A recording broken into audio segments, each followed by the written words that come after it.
Everyone guys, this is Rio Murata, photographer based in Tokyo. So interesting to note, a lot of people actually sort of like comment on my sort of like YouTube and Instagram actually. And from my standpoint, I'm happy to reply all those like comments when I have the time. I'm not being bombarded right now as of 2023, but a sheer majority of people are actually giving me DM, aka direct message via my Instagram account. And if you guys know about Instagram, it's sort of similar to Gmail, Yahoo Mail, and stuff like that. There's this sort of like spam function where it kind of Instagram automatically like shuts down on incoming direct message from outer source, aka outer friend zone type of area. And honestly, it's actually easier for me to like reply via my YouTube account because Instagram I have to like open up that account to see if it's a spam or not. Versus YouTube, I just open the application, click on the comment section, and basically can comment from there. So that's why a lot of people, I can basically efficiently reply to the comments via YouTube versus Instagram, which I have to open up that spam bot function and stuff like that, and it's just a hassle right now. So hopefully I can clarify a lot of questions in this video as of 2023. So yeah, a lot of people have been asking me the price of film in Japan, and I had to admit it fluctuates a lot because due to inflation, the prices of film is actually increasing. So this might video get pretty old a year later, 2 years later. So hopefully I could give you guys some kind of indication, idea of how much film costs right now in Tokyo, Japan. And honestly, if you live in North America, I would highly suggest you guys to just purchase it via B&H and just bringing it over to Tokyo because the majority of film stocks are actually outrageous and the majority of places are actually ripping us off. And as a standard, I will be using Yodobashi camera and big camera's price for film stocks, which used to be adequate, but now it's like really overpriced. But to give you guys an idea of how much it would cost. So yeah, let's get going. So Yodobashi camera and big camera is basically the two largest distributors of electronics, appliances, and I guess film stocks. However, they're sort of overpriced right now. So let's go with 120. So taking price from Yodobashi camera and big camera, the 120 section, let's start with Portra 160. A 5-pack Pro Pack costs roughly 16,540 yen, which is roughly $114 converting to US dollars. And I am basically converting this from the Forex Exchange price. $1 costs 145 yen. So if you have dollars, it's actually cheaper to sort of like purchase it in yen actually. So roughly $114 for Portra 160 120 medium format. For the 35mm 5-pack, it costs roughly the exact similar amount of money, which is $113. And it's actually the double the cost of purchasing it via B&H Photos, so it might be cheaper to do that instead. And when you go up the ladder to Portra 400, the 5-pack 120 medium format costs 18,910 yen. That's like $130. So it increased by like $20 versus the 160 version.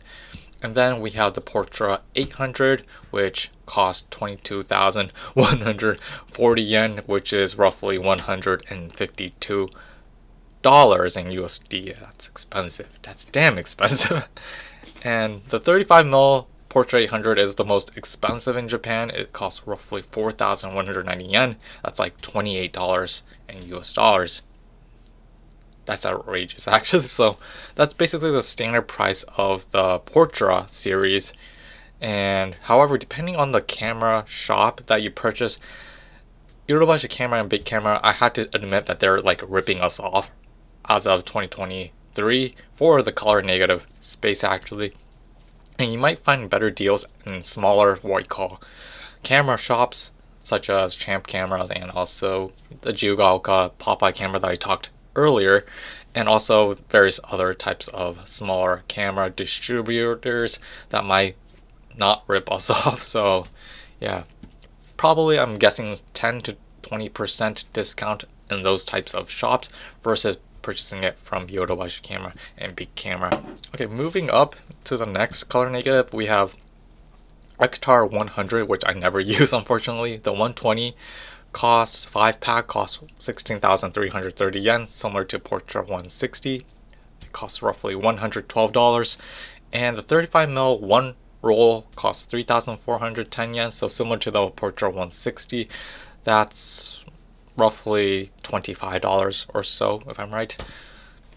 Okay, so moving on to the black and white type of film stocks for the 120. We have the L4 series, which by far has the most variety actually. So L4 mostly used HP5, the 120 version, costs roughly 1,190 yen. That's $9 USD. Delta 100 is 1,320 yen. That's like $9. I'm gonna be rounding it actually. So, and the Delta 400 is exactly the same price of $9. Delta 3200, 1,480 yen. So that's $1 plus, roughly $10. And we all know that L4 has other stocks such as FP4 Plus, PanF Plus, XP2, SFX 200, Ortho Plus 120, and the price ranges for those roughly from 1,300 yen to 1,620 yen. That's roughly $9 to $11 to give you guys some kind of idea. So it's not too expensive compared to like the color natives, how they've been jacking up the price. And not last but not least, we have the Fujifilm's Acros 100 Mark II or version 2. And one roll for that costs 2,310 yen. That's $16 USD. So obviously the L4 series is actually the cheapest in Japan actually as of 2023. And this is sort of like a shocker, I guess. But for Kodak's black and white, the T-Max 100 for 35mm costs roughly $20, and the T-Max 400 actually costs $21. So it's like double the price of the L4 counterparts. Black and white film in Japan actually as of 2023 is actually the Kent Mirror series, which the Kent Mirror 100 and the 400 for the medium format is actually 840 yen. That's like $6. So it's like probably the most cheapest and affordable sort of like film stocks for black and white as of 2023. And I actually never used the black and white type of film stocks yet. I wish I had the opportunity to shoot with it, but that price looks really attractive in my eyes. For slide films, we all know that there's the Velvia 100 and Provia 100F, and those are getting really expensive as of 2023. And you can only buy them in, I guess, 5-packs for the medium format, 120, and they both cost roughly $110 USD. So that's really expensive. That's like one roll is like roughly $20, $22 or so. So for the 35mm color negatives, obviously we have Ultramax series, the 35mm. They have two varieties, the 24 exposure and the 36 exposure. The 24 exposure version costs roughly $11 USD, and the 36 exposures cost $14. So I guess that's adequate in my opinion. But a long time ago it was less than $10. So, and for Color Plus 35, the 36 exposure is actually much cheaper. It costs roughly $10 in Japan from looking at Yodobashi Camera's website. And I wasn't able to see the price for the Gold 200, and that's actually becoming really expensive in Japan. Roughly, Yodobashi Camera and Big Camera doesn't have the Gold 200 as of right now, but I've seen them being sold for roughly $15 or so for the Gold 200. So it's actually wiser to get the Color Plus or the Ultramax if it's available in stores. So for Fujifilm, this is interesting because Big Camera and Yodobashi Camera doesn't have, as of 2023, the majority of the shops do not have Fuji Color 100 and Superior extra 400, which I highly suggest if you get your hands on those two film stocks.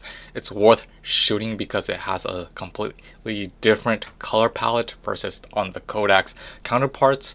And typically the what I call the largest distributors, big camera, Yodobashi camera, don't have those two, but smaller what I call independent camera stores in Japan typically have those film stocks, the extra 400 Superior and the Fujicolor 100. They typically have either one of them. So if you have the opportunity, I highly suggest shooting with those two because they're a marvel to shoot with. And for the prices, the Fujicolor 100 costs roughly 1,540 yen, so that's like roughly 10 $11, and the Superior 400 costs 1,900 yen, so roughly $13 to $15 actually, which is, I guess, alright in terms of price. If you ever get your chance to shoot them, I highly suggest trying it out. For the what I call disposable cameras that we all love, there's two actually in Japan. The Utsurun desu, made by Fujifilm. It has 27 exposures, which costs roughly 1,900 yen, so that's like $14, $15. And the Kodak's variant, the Fun Saver, actually costs a lot more.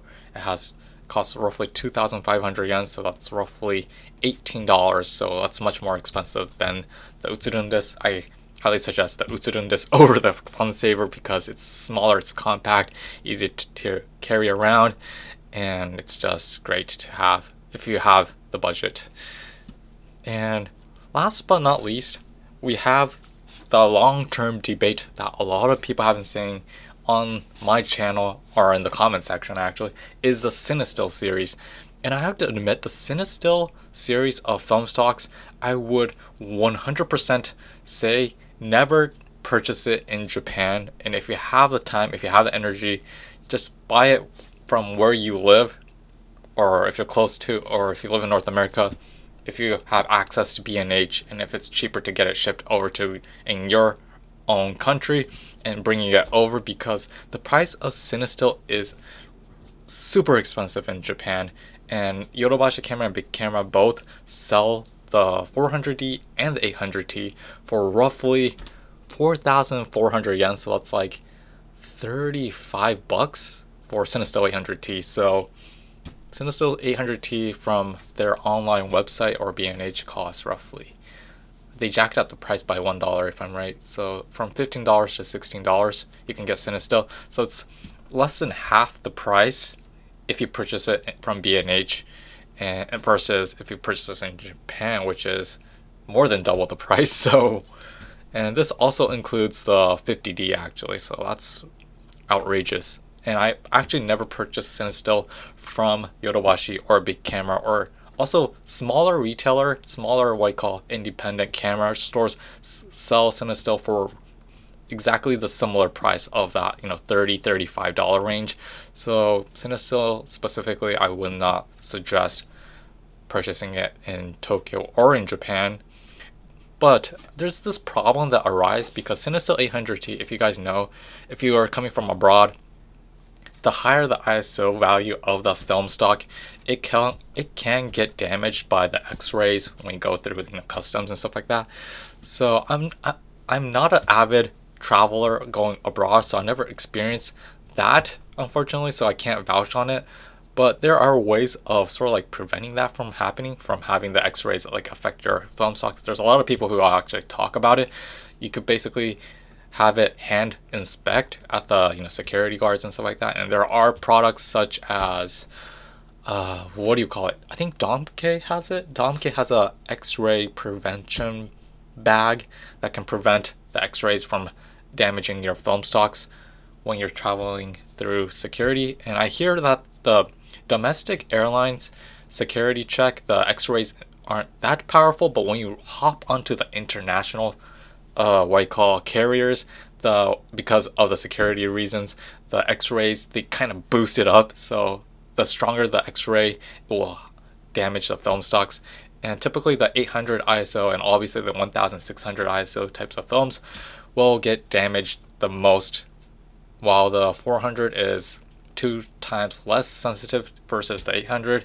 It won't get that much damage, but I can't vouch on that. But there are that going on, so keep that in mind. And last but not least, I have to admit I forgot one company, which is Lomography. And this is going to be a little bit, I'm gonna go a little bit gonna go off topic, but I made a video on Lomography having their shop in Arts Chiyoda. I think 6 months ago or so I made a video on it, that Lomography has a dedicated shop in Tokyo. But I have to say this and state that Lomography's store actually closed down. Like, I actually did not know, but Arts Chiyoda is actually sort of like a gallery, which they renovated an old sort of like school, actually a rundown school actually, and instead they put in some art galleries, and also Lomography had their stores there, and it was a great location to just chill and relax and just connect with a lot of other people there and artists actually. But they actually closed down due to the facility being sort of like it's getting run down unfortunately, so they had to sort of like reorganize and stuff like that. And Lomography, as of 2023, they only have their online website store. And I was looking online, and they started selling the Lomochrome 92, the newly anticipated, film stock that a lot of people have started to like shoot with. And they, in Japan, as of 2023, they only have the 35mm variants, and that film stock, the Lomochrome 92, was it? Cost 1,680 yen if you purchase it online. That's roughly, how much is that? $12 USD. So if I'm right, this film stock, the Lomochrome 92, might be the cheapest and affordable, I guess, film stocks as of 2023. But for Lomography Japan's, like sort of like when you look at their shipping details, you have to purchase more than $100 to get it shipped in Japan, and Lomography Japan only ships to Japan only, so that has restriction towards like people visiting from abroad, unfortunately. Okay, so Lomography, interesting enough, they have like 3 film stocks available on their website. Unfortunate to say, it is meant for residents in Japan, but they do have the color negative, the Lomo 100, Lomo 400, and Lomo 800, which I already made a video on, and I'll stick it somewhere actually. But the 100 costs 4,080 yen, the 400 costs 3,980 yen, and the 800 costs roughly 4,880 yen. So they cost roughly $35, $36, and how much is 4,800 yen? Roughly $38 to $40. So that's rather expensive in my opinion. And when you look at the 35 counterparts, it's actually much more expensive. It's like 30-40% much more expensive than the 120 version. I don't know why Lomography does that, but it's like insane seeing that it's like the 35mm version of the Lomo 800 costs 7,480 yen. That's like $60 or so. So yeah, that's like insane. It's like almost double the price. So I completely forgot about Gold 200, the film stock that I use the most, the 120 version.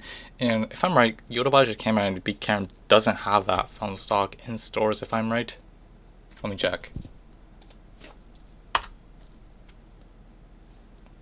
Oh, they do have it. So actually, oh, they do sell it, but I never saw it in the stores. So Yodobashi camera actually has Gold 200 on their website, but it costs 11,650 for the medium format 5 Pro pack actually.